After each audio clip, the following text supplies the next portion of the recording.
नमस्कार दोस्तों, stock market studies में फिर से एक बार आपको बहुत बहुत स्वागत है। तो आज मैं फिर से आपके सामने कुछ इंपॉर्टेंट कंपनी का अपडेट शेयर करने वाला हूँ। तो वीडियो को पूरा लास्ट तक देखिएगा और अभी तक अपने चैनल को सब्सक्राइब नहीं किया तो जरूर कर लीजिएगा। कंटिन्यूसली इन्फॉर्मेशन और अपडेट्स पाने के लिए चैनल के ऊपर बने रहिएगा। तो चलो देख लेते हैं कौन सा कंपनी है इस वीडियो के अंदर। फर्स्ट जो कंपनी है जिसके बारे में चर्चा करूँ उसका नाम है 197 कम्युनिकेशन लिमिटेड। तो 197 कम्युनिकेशन लिमिटेड जो जिसको हम लोग पेटीएम नाम से जानते हैं, तो इस कंपनी के बारे में एक चीज आप नोटिस करना कि बहुत सारे लोग मुझे कमेंट्स करते रहते हैं कि सर इस कंपनी के पेटीएम का तो मार्केट में बहुत सारे हम लोग फील्ड में बहुत सारे कंपनी का बिजनेस देखने को मिल जाते हैं। बहुत सारे दुकानें में, बहुत सारे रेस्टोरेंट में, साथ ही साथ पेट्रोल पंप में, बहुत जगह पे इस कंपनी का बिजनेस देखने को मिल जाता है।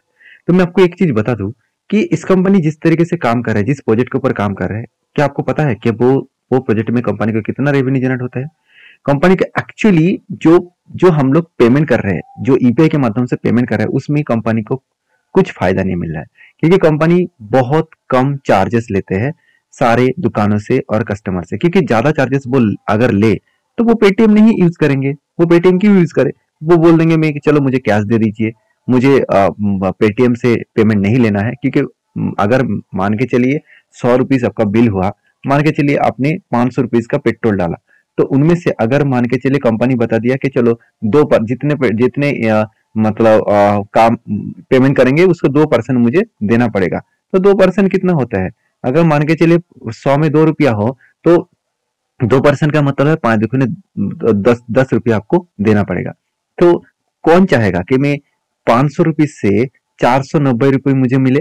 तो खुद का बिजनेस तो इस तरीके से नहीं चलेगा ना।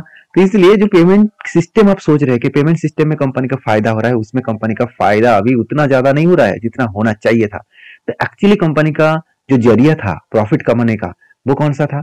वो था कंपनी का पेटीएम पेमेंट बैंक। तो जो पेमेंट बैंक से ही कंपनी का प्रॉफिट हो रहा था, वो ही पेमेंट बैंक को आरबीआई ने क्या किया? बंद कर दिया। तो जो कंपनी का जिस बिजनेस से प्रॉफिट आ रहा था, अगर वो ही बिजनेस बंद कर दिया जाए तो क्या वो कंपनी सस्टेन कर पाएंगे? आपको लग रहा होगा, बिल्कुल नहीं। मुझे तो नहीं लग रहा कि सस्टेन कर पाएंगे। आप खुद ही सोच लीजिए एक बार। आपका बिजनेस है, आप बिजनेस में जो प्रोडक्ट बेचकर आप ज्यादा पैसा कमा रहे हैं और बाकी प्रोडक्ट आपका लॉसेस में बेचना पड़ रहा है, तो जिससे पैसा बन रहा था, अगर वो प्रोडक्ट ही बंद हो गया तो आप कहाँ से सस्टेन कर पाएंगे? तो उसी तरीके से पेटीएम का भी हालत है। तो मुझे बहुत सारे लोग कमेंट्स के आके सर आप बेकार बात बोल रहे हैं कि पेटीएम बेकार हो गया, खराब हो गया। देखिए, मैं आपको कोई एडवाइस नहीं दे रहा हूँ कि आप मेरी बात को सुनकर कल माल बेच देना, परसों माल खरीदारी करना, ऐसे बिल्कुल नहीं।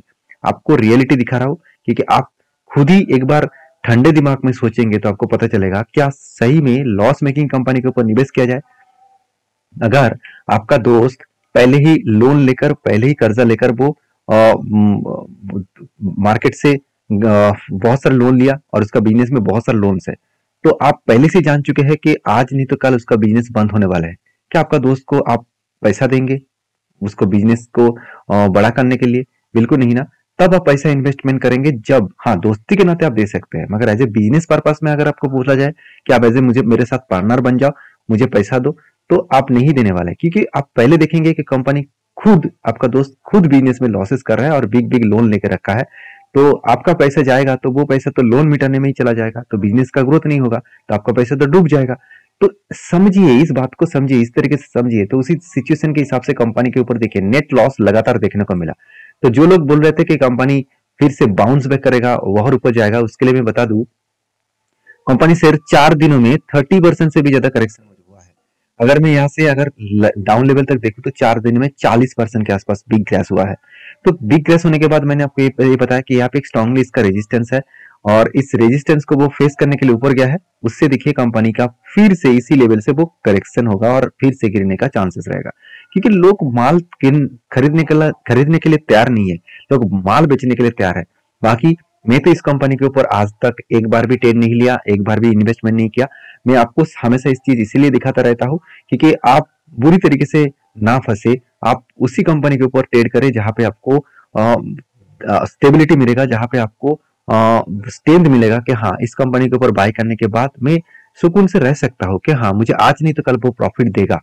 तो देखिए, पेटीएम फिर से खड़ा हो सकते हैं। अगर प्रॉफिटेबल बिजनेस कर पाए तो फिर से खड़ा जो वो जरूर हो पाएंगे। अभी चलो नेक्स्ट कंपनी के बारे में चर्चा कर लेते हैं। उससे पहले आप जरूर मुझे कमेंट्स करके बताना कि आपके पास पेटीएम का शेयर है। तो नेक्स्ट जो कंपनी उसका नाम है एचडीएफसी बैंक। देखिए एचडीएफसी बैंक इंडिया के सबसे पॉपुलर बैंक जानते हैं आप। और एचडीएफसी बैंक अराउंड 4 इयर्स में कोई भी ग्रोथ देखने को नहीं मिला। तो 4 इयर्स में कोई भी ग्रोथ देखने को नहीं मिला क्योंकि बैंक्स जो है वो उतना ज्यादा तेजी से नहीं भाग रहा है जिस तरीके से इंडेक्स भाग रहा है। मतलब निफ्टी, सेंसेक्स, बैंक निफ्टी भी लगातार हाई करते चले जा रहा है और जो इंडिया के सबसे बड़े बैंक है वो आज तक नहीं भाग रहा है।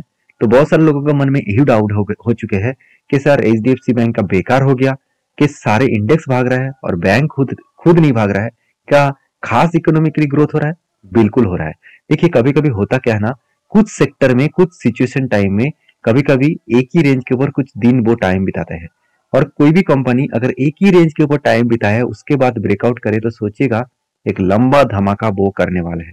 तो मैं जरूर आपको कहूंगा कि आप उस कंपनी के ऊपर जरूर कंटिन्यू करिएगा जो कंपनी आपको स्टेबिलिटी दे, जो कंपनी आपको लॉन्ग टर्म के लिए अलग लेवल का फोकस रखे। देखिए एचडीएफसी बैंक से अगर आप बाई सेल करेंगे कि नहीं करेंगे वो अलग बात है। एचडीएफसी बैंक से जो लोग सोच रहे हैं कि एचडीएफसी बैंक बेकार हो चुके हैं उसके लिए बता दूं, अगर एचडीएफसी बैंक बेकार हो चुके हैं तो सोचिए मार्केट में कोई भी एक कंपनी नहीं है जो कंपनी अच्छा है। मेरे खुद के ओपिनियन आपको बता रहा हूँ क्योंकि इस कंपनी के ऊपर शायद आपको कुछ खास रिटर्न अभी देखने को ना मिले। अगर लॉन्ग टर्म पीरियड में देखेंगे तो 10 साल में 15% के आसपास एवरेज आपको रिटर्न दिया। तो लास्ट कुछ फ्यू ईयर्स में आपको रिटर्न नहीं दिखा, आपको कुछ दिनों के बाद ही रिटर्न दिख जाएगा। जैसे रिलायंस में हुआ था। रिलायंस में क्या हुआ था, लास्ट 4 to 5 ईयर्स में कोई भी खास ग्रोथ नहीं है और इसी तरीके से 5 साल 3 साल 1 साल में लॉस मेकिंग कंपनी देखने को मिला था। लॉस नहीं, प्रॉफिट ना के बराबर देखने को मिला था। आज खुद रिलायंस को जाकर देख लेना। चलो एक बार मैं आपको दिखा ही देता हूँ तो और भी आपको क्लियर हो जाएगा रिलायंस इंडस्ट्रीज को। अगर मैं प्रॉफिट एंड लॉस के बारे में बात करूं, आज देखिए कितना रिटर्न है, 21% के एवरेज ऊपर के रिटर्न है। ये पहले नहीं था। तो समझिए बात को कि कंपनीज के ऊपर हम लोग जो ओपिनियन दे देते हैं कि कंपनी भाग नहीं रहा इसका मतलब कंपनी बेकार हो चुके हैं, कंपनी गिर रहे है इसका मतलब कंपनी बेकार हो चुके हैं, जो कंपनी भागते चले जा रहे हैं वो कंपनी बेस्ट है। ऐसे मत सोचिए क्योंकि आपको कंपनी का फाइनेंशियल देखकर काम करना है। दुकान के सामने कितना स्टैंडर्ड जगह पे बना है वो इंपॉर्टेंस नहीं है, दुकान के अंदर कितना सेल हो रहा है, कितना प्रॉफिट हो रहा है वो इंपॉर्टेंस है। आज आप चकाचक दुकान देखकर आप सोच रहे हैं कि इसका बिजनेस बहुत बढ़िया चल रहा है, ऐसे बिल्कुल नहीं। उसका दुकान के सामने से देखने से कुछ फायदा नहीं होगा, अंदर झांक कर देखिए कंपनी का बिजनेस में एक्चुअली क्या प्रॉफिट लॉस हो रहा है। अगर प्रॉफिट लॉस ठीक ठाक है तो आज नहीं तो कल वो एक दुकान नहीं 5 दुकान ओपन कर सकता है। अगर प्रॉफिट लॉस नहीं हो रहा है तो वो चकाचक जो दुकान आपको दिख रहा है ना वो खुद कुछ दिनों के बाद ही वो बंद होने वाला है। तो एज ए इन्वेस्टर इस कंपनी के ऊपर कंपनी बेकार होता तो वो खुद माल बेचकर भाग जाता, मगर ऐसे नहीं हुआ। उल्टा म्यूचुअल फंड ने चलो मैं यहाँ पे आपको दिखा देता हूँ, आप देख सकते हैं क्या किया, प्रोमोटर ने माल बेचा और हाँ उसके बाद होल्डिंग किसने किया, इंस्टीट्यूशन ने, मतलब एफएस ने अच्छा खासा होल्डिंग उठाया और डीएस ने भी, पब्लिक ने भी अच्छा खासा होल्डिंग उठाया। तो कहने का मतलब है कि इस कंपनी के ऊपर मेरा डिसीजन जो है वो अभी इस कंपनी के ऊपर एक रेंज के बेसिस में मैं ट्रेड ले रहा हूँ। तो एक रेंज के बेसिस में कंपनी ट्रेड हो रहा है, नीचे आ रहा है उसके बाद ऊपर फिर से नीचे फिर से ऊपर, इसी तरीके से रेंज के बेसिस में मैं ट्रेड लेता हूँ। तो टॉप लेवल से अगर 20% मुझे करेक्शन दिखे तो मैं एंटी जरूर लूंगा। तो 20% के आसपास आया था और मैंने ट्रेड भी ले चुका हूँ। इस लेवल में मेरा एंटी है और मैं इस लेवल तक टारगेट को अचीव करने के लिए रखूंगा। और जो मेरा होल्डिंग पीरियड है जिसको मैं होल्डिंग करके चल रहा हूँ वो तो मेरा कंटिन्यू रहेगा। बाकी आपके क्या ओपिनियन है जरूर मुझे कमेंट्स करना। नेक्स्ट कंपनी उसका नाम है ईएस बैंक। देखिए ईएस बैंक के ऊपर डायरेक्टली मैं चार्ट पैटर्न्स के ऊपर लेके जाता हूँ क्योंकि चार्ट पैटर्न्स एक शानदार तरीके से पैटर्न्स बनने चले जा रहे हैं। जिस पैटर्न्स के बारे में बात करूँ तो यहाँ पे देख सकते हैं एक कफ विथ हैंडल पैटर्न्स बना, लंबा सा एक कप बना, उसके बाद एक हैंडल पैटर्न करने का इंतजार में कर रहा हूँ। और मजेदार बात क्या है, यहाँ पे देखिए 2 ग्रीन कैंडल बना, इस 2 ग्रीन कैंडल को अगर मार्किंग करूँ तो 31% के आसपास एक रेंज बना। तो जो 31% के आसपास जो रेंज बना उस रेंज को अगर मार्किंग करूँ तो नीचे लेवल में टच करेंगे तो एंटी बनेगा और ऊपर लेवल में यहाँ पे टारगेट बनेगा। तो एंटी और टारगेट लेवल इस तरीके से बनता है जब भी कुछ इस तरीके से रेंज बनता है। तो मैं रिक्वेस्ट करूंगा आप इस चीजों को पहले समझिए, बैक टेस्टिंग करके देखिए क्या सही में इस तरीके से जब भी कोई पैटर्न्स बना और जिस कंपनी का फाइनेंशियल ठीक है, ऐसे नहीं कि हर जगह पे आपको पैटर्न बन जाएगा तो उस कंपनी के ऊपर टेल ले लेंगे। तो उससे पहले कंपनी का फाइनेंशियल डेटा जरूर देखना। अगर डेटा ठीक ठाक है, कंपनी का प्रॉफिटेबिलिटी ग्रोथ अच्छा खासा हो रहा है तो जरूर उस कंपनी के ऊपर कुछ डिसीजन आप लेने के लिए सोच सकते हैं। तो देखिए कंपनी के ऊपर मैं जरूर डिसीजन लूंगा, क्योंकि जो कंपनी लगातार खुद के प्रॉफिट को हर साल बढ़ाते चले जा रहे हैं तो उस कंपनी के ऊपर एक पॉजिटिव सेंटीमेंट तो बनेगा। उसके साथ साथ जो कंपनी का एनपीएफ 5.5% के आसपास था, वो एनपीए आज ना के बराबर हो चुके हैं। तो सारे पॉइंट्स को देखते हुए मैं इस कंपनी के ऊपर बुलिश हूँ। आपके क्या ओपिनियन है जरूर कमेंट्स करना। और हाँ, ये वीडियो टोटली एजुकेशन पर्पस में था, मेरे तरफ से कोई भी बाय एंड सेल का रिकमेंडेशन नहीं है। अगर आपको काम करना है तो प्लीज आपके ओपिनियन के हिसाब से आपके जो एडवाइजर है उसके साथ बातचीत करके काम करिए। मेरे तरफ से कोई भी आपको बाय एंड सेल का रिकमेंडेशन नहीं है, क्योंकि मैं कोई सेबी रजिस्टर्ड पर्सन नहीं हूँ। तो मिलते हैं नेक्स्ट वीडियो में, तब तक के लिए वीडियो को लाइक करना, चैनल को सब्सक्राइब करना। Bye bye.